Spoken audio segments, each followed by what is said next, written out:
Have you ever sat down for story time excited to read with your child, only for them to drag their feet like you just asked them to clean their room?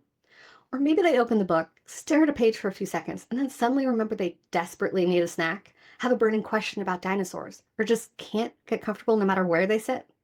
For some kids, reading feels like work, and the harder we try to encourage it, just one more page, can you at least finish the chapter? The more they resist. Because let's be honest, if they're already struggling to stay engaged, simply asking them to read more isn't going to change that. But here's the good news. Small, simple tweaks can make reading feel more like play. And no, that doesn't mean you have to turn every story time into a full on Broadway performance. Just a little creativity, a silly voice, a fun reading spot, or a simple change in how you approach the book can help pull them into the story in a way that feels fun and natural. Now, I know for my boys, reading has never just been about sitting quietly with a book. It's about the voices, the drama, the excitement. And honestly, it's been that way ever since they were little. They've never known reading without some level of fun built in. Now, not every reading session is an over the top production, but there's always an opportunity to bring the story to life, whether it's acting out a scene, switching up the way we read, or just adding a little extra energy to the moment. And the best part, some of these ideas don't even require you to be the one making reading fun. With the right nudge, your child can take the lead, making it feel like their idea, so it doesn't feel like something they were told to do. And don't worry, this isn't about elaborate crafts or Pinterest level prep. We're keeping it simple because, let's be real, as moms, we've got enough on our plate. So today I'm sharing some simple low prep ways to bring books to life that you can start using right now to make reading more fun for the whole family. Have you ever noticed how kids can turn anything into play except when it comes to reading? Give them a cardboard box and suddenly it's a rocket ship. Hand them a few blocks and they've built an entire city. But put a book in front of them and bam, they're too tired or not in the mood. Why is that? It's not like they don't like stories. It's that reading doesn't always feel as fun as their other activities. But that's something we can change. Playful reading works because it keeps kids engaged. When reading feels interactive, it doesn't feel like work. It feels like part of their playtime, something they actually want to do. It also helps books compete with screens. And let's be honest, when kids are used to bright, colorful visuals and nonstop action, sitting down with a book can feel underwhelming. And when we bring stories to life in a fun way, voila, books aren't so different from their favorite shows or video games. Beyond just keeping their attention, playful reading actually helps with comprehension. Acting out scenes, using props, or even changing your voice makes the story more vivid and easier to understand. It's also great for their creativity. Some kids struggle to visualize what they're reading, and that's a skill that takes time to develop. But when they hear different character voices, act out a dramatic moment, or even just add a little movement, it helps them picture the world in their own way. And finally, and this is a big one, it breaks down resistance. Kids who find reading boring or intimidating are way less likely to push back if reading feels like a game instead of a task. So now that we know why it works, let's talk about how to do it. Let's start with the easiest way to add instant fun into your reading routine. And it may not be what you guessed. It's to get a little dramatic. So let's start with voices. Using different voices for each character instantly makes a book more exciting. You don't have to be a professional voice actor to make it fun. Just play around with pitch, tone, and speed. You can make the villain deep and dramatic, and give the sidekick a squeaky, fast-paced voice, or throw in a ridiculous accent, just because. The more exaggerated, the better. And if switching between voices feels overwhelming, let your child pick a voice for you to try, or you can take turns. It's completely up to you. Now, I'll be the first to admit, I am not great at doing the voices. But honestly, that just makes it better. My boys love watching me stumble through, cracking up at all my attempts. Unlike my husband, who could have been a voice actor in another life, I just lean into the chaos, and that's half the fun. And if you really want to take it to the next level, add sound effects. If there's a thunderstorm going on in the story, give them a big boom. If there's an explosion, make it dramatic. These little things pull kids in and keep them engaged with what's happening. Now, sometimes bringing a book to life means getting up and into the story. You don't have to go overboard. Even simple movements or props can make a big difference. Stuffed animals or action figures make great stand-ins for characters. A wooden spoon or a paper towel roll, magically, it's a sword. A blanket, now it's a superhero cape. And if you want to go all in, you can. You could create a treasure map for a pirate story, or grab a hat and pretend you're going on a dinosaur expedition. The goal here isn't perfection. It's just adding that little extra spark of fun. One of my favorite things is when my kids start acting out books on their own. If a story's based on a movie they already love, forget it. They'll take over completely, reenacting every scene before I can even turn the page. And this actually reminds me of something from when I was a kid. You see, every Thanksgiving, my grandfather would write a script for either the latest Disney movie or whatever my favorite was at the time, if they hadn't released anything new.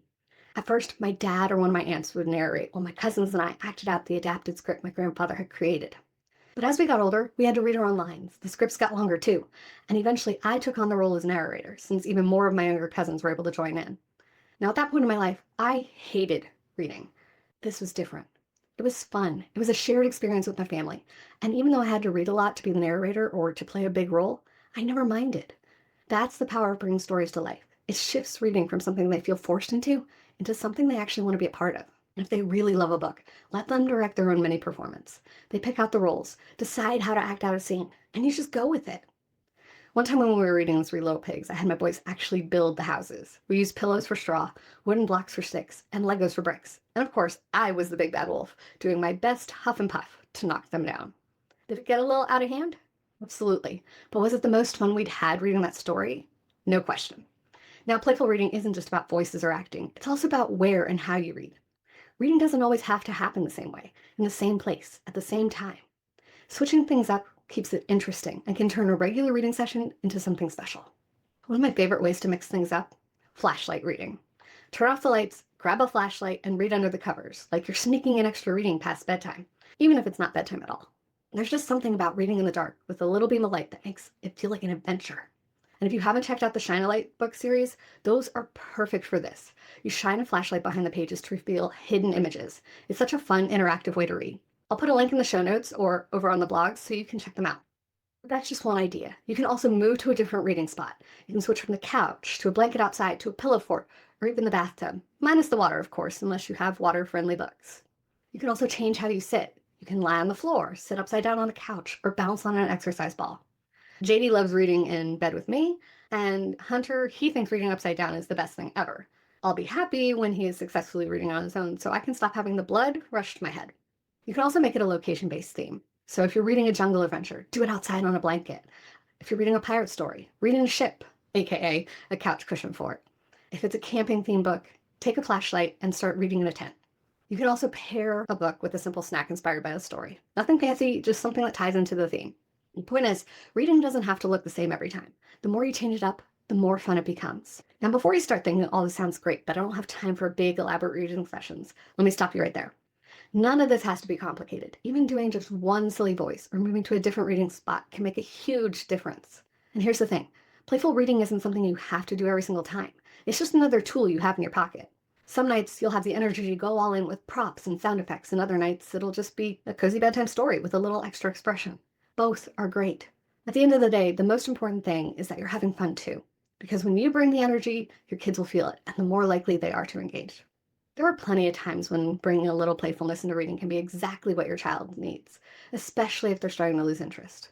One of the best times to use playful reading is when your child seems bored or reluctant. Maybe they're dragging their feet about reading in general, or maybe they were into a book at first but are suddenly losing steam. This is when switching things up, adding voices, acting out a scene, or even just reading somewhere new can breathe life back into the story. And here's the key though. You never want to push through a book just for the sake of finishing it. It's okay not to finish it. If they're not feeling it, no amount of effort will magically make it engaging. Another perfect time for playful reading is rainy days or snow days when you're stuck inside and need something fun to do. Turning a book into a little adventure is a great way to pass the time, whether it's building a blanket fort to read in or acting out a silly scene together. Of course, you don't have to wait for a special occasion. This can also be part of your regular storytime routine. Some books practically ask to be read with expression, especially if they're packed with dialogue or dramatic moments. Books like Don't Let the Pigeon Drive the Bus for younger kids or the Bad Guys series for older readers are perfect for this. They're full of personality and practically beg to be read in a fun way. And honestly, kids do this kind of thing all the time in their own play. How many times have you seen them pretending to be their favorite movie or TV characters? Bringing that same energy into reading just makes sense. A few weeks ago, I was reading A Christmas Carol, the great illustrated classics version, with JD, and I got to the part where the ghost of Christmas Yet to Come appears. Now, the spirit doesn't talk at all, so I really had to rely on body language and tone to set the mood. I exaggerated Scrooge's nervousness, drawing out his hesitation and adding in that slow kind of eerie pointing motion the spirit does. I was really leaning into it until JD suddenly turned to me and said, "Mom, can you stop creeping me out?"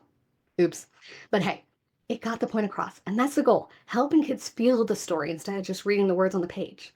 So whether your child is getting restless, it's a gloomy day, or you want to shake things up a little, playful reading is always an option. If you're not used to adding playfulness to reading, my best advice, and this is basically the advice I'm going to give you with everything I share, start small. You don't need to go full theater mode right away. Pick one idea to try, maybe a silly voice for one character or a simple prop for a scene, and see how your child responds. Let them take the lead. Kids love feeling in control, so let them decide which character they'll play or allow them to help you pick out props. Sometimes all they need is a little nudge to spark their imagination. The more involved they are, the more fun it becomes. And just because this episode focused mostly on voices, gestures, and acting, that doesn't mean it's the only way to bring stories to life. Creative outlets like drawing or writing can be just as fun. You can encourage your child to draw pictures of their favorite characters or scenes, or have them write an alternate ending, a sequel, or even a prequel to a book you just read. And better yet, flip the perspective. Try retelling the story from another character's point of view. The True Story of the Three Little Pigs does this brilliantly, retelling the classic tale from the wolf's perspective. What if the villain actually was a misunderstood hero? What if the ending changed completely? These little twists help kids think critically about the stories they read while making it more interactive. And if you feel like you're running out of ideas, mix it up. Rotate through some different strategies. Some days try using props. Other days, change it up to where you read. Keeping things fresh keeps your child engaged. And most importantly, don't stress about perfection. Your kids don't care if your wolf growl suddenly sounds more like a puppy bark, or if your pirate accent shifts between Australian and Scottish halfway through. That's actually what makes it fun. There's no right or wrong way to make reading engaging. It's all about experimenting and finding what works for your child. And if you'd like me to go deeper into these kinds of ideas in another episode, let me know. You can send me an email at ellen@engagingreluctantreaders.com because I'd love to hear what's working for you and what you'd like to hear more about. Okay, so reading together doesn't have to be serious or structured. It's about connection. A shared laugh over a ridiculous voice, the excitement of acting out a favorite scene, or even just the quiet magic of reading by flashlight. The goal isn't to turn every book into a big production. It's to help your child experience stories and not just read them. So whether it's a silly voice, a stuffed animal sidekick, or a reading in a pillow fort, grab a book, have fun with it, and make some memories. Have you ever felt like your child just isn't a reader? Like no matter what you try, books will never be their thing? I used to think the same thing about myself. Next week, I'm sharing my own reading journey, how I went from an engaged young reader to avoiding books at all costs, and what finally changed everything for me as an adult. If you've ever wondered whether your reluctant reader could one day love books, you won't want to miss this one. So make sure you're following the podcast so you don't miss it.